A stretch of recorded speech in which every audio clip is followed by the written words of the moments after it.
Kesineni Sir, thank you for giving me the opportunity to speak on the budget.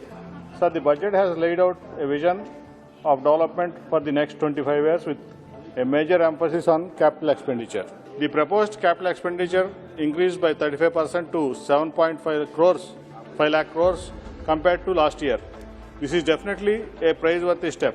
I have myself been a businessman and an entrepreneur for last three decades and understand the importance of having the right infrastructure and capacities to achieve growth, profitability and development. But the government should also be cognizant of the current situation in the country. The country and especially the poor, downtrodden, marginalized people of the country were reeling under tremendous stress of COVID-19 pandemic. They have suffered unimaginable losses. We cannot begin to understand what they must have endured during the pandemic-induced crisis. It is also difficult to forget the horrors of the migrant crisis during the first lockdown or the health crisis in the second wave. Among these realities, it is saddening to know that the government has neglected the poor and the common man of this country in the budget. Sir, despite efforts to hold back data, it is common knowledge that the consumption expenditure declined for the first time in over 4 decades, even before the pandemic in 2020. And the pandemic has only worsened the situation. So,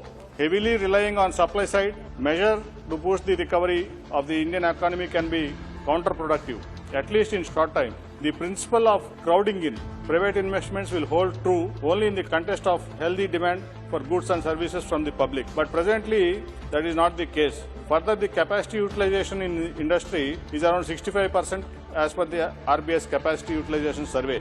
Given all this, it is not clear how principle of crowding in will come into picture. I request the Honorable Finance Minister to clarify on this aspect. Sir, I feel stimulus is needed in terms of physical measures to increase the purchasing capacity of the common man. Physical stimulus is needed for MSME sector. Relaxation in direct tax structure is needed to put money in the hands of the taxpayers so that they can spend, which will help stimulate demand and spur growth. But Honorable FM has thought it otherwise and made a courageous bet on prioritizing capex, and its consequences will only be known with the delay of a year or more. So, sir, in these preliminary remarks, and since the time at my disposal is limited, I wish to shift my focus to my state, Andhra Pradesh, and also issues relating to some specific sectors.